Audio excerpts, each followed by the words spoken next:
It has been a long journey getting here.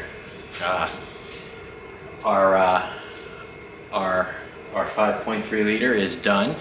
Our turbo is set up, and we're ready to start the Trailblazer and see what all this sounds like. Kind of anxious to hear how the Texas Speed Stage 3 low lift turbo cam sounds, and we're anxious to hear how our exhaust sounds.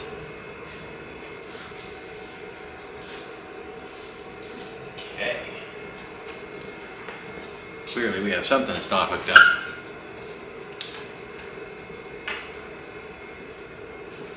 Timeout. It's time. Our Turbo Trailblazer SS is back together. I think we're finally ready to crank it up and see what we get. I can't update the fuel injector size to the actual flow rate, to the 120 pounds that they're flowing, because of a limitation in the controller for the Trailblazer SS. So I have to do some work to scale the tune to like half so that I can tell it it's got the correct size fuel injectors. So it's not going to run right, and I really haven't done too much for the startup stuff. All I've really done is corrected the engine displacement from 0.775 cylinder volume down to 0.6625 for the displacement decrease. And I corrected the fan settings and stuff like that, but I haven't really done too much else. Oh, and I corrected stoic from 14.7 down to 9.765. And that's about it. Crank it up and we'll see what we get.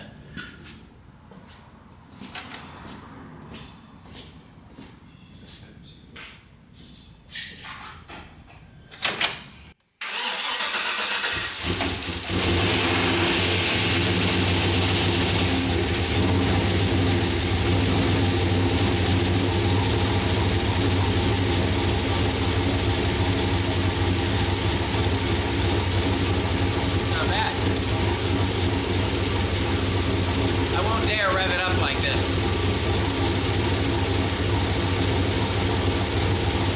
But not bad.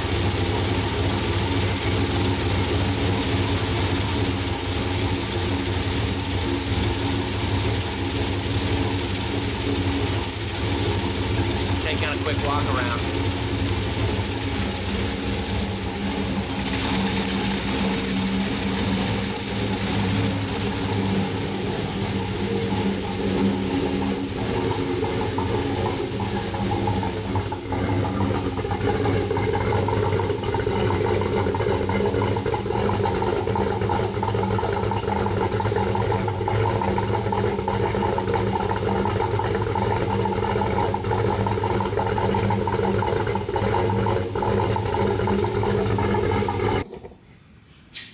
We were very happy with the way that starts up.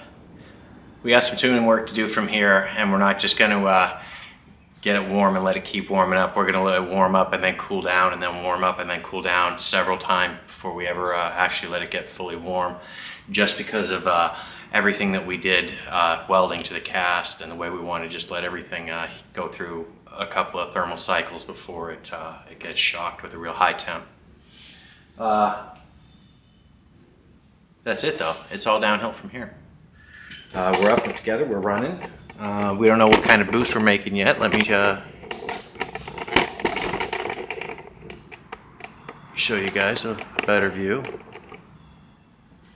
For all those of you guys that like the catch cans and trying to figure out tricky little things to do with your crankcase vent, this right here on the oil cap is a 1/2 inch NPT 90 to a 3/4 inch barb, and this is a piece of 3/4 inch heater hose that just dumps directly in front of the turbo inlet.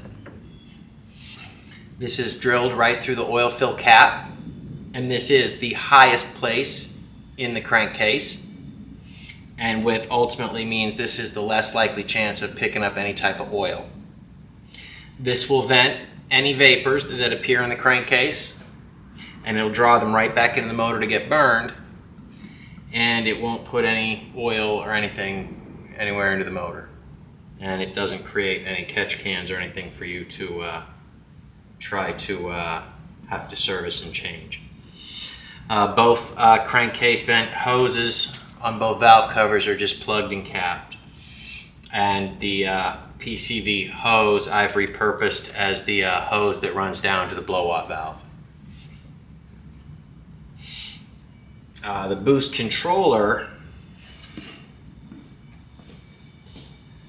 we've gone cheap on for right now.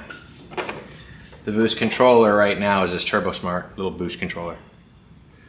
It's just a little knob, little valve with a vent that ultimately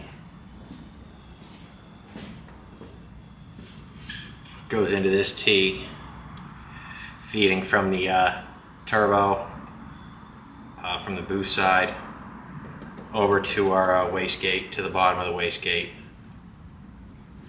And this is a very basic and rudimentary boost controller that will work for now, but this will be one of the places where we can add upgrades later on down the road or whatnot. Something else that we had to do for the Trailblazer is this line right here. This is our turbo oil feed line, but this line is our steam vent line. The Trailblazer SS has 2 heater hoses, and they run up along the side of the block right where our boost pipe, or where our down pipe is. And one of these heater hoses is actually where the steam vent plugs into. So when you delete these 2 heater hoses, as we've done, this creates an immediate problem for what do you do with your steam vent. So what we did is we got a little inline, a little adapter. We cut the hose, we put the adapter on, and we got a little 1/8 inch NPT to a 4AN fitting, and that's how we ran our steam vent. I haven't really revved this motor up yet too much, and I won't until I get a couple of things right in the tune. I'm really worried about what my timing is going to do and what my fueling is going to do, knowing that I can't even enter the right fuel injector size.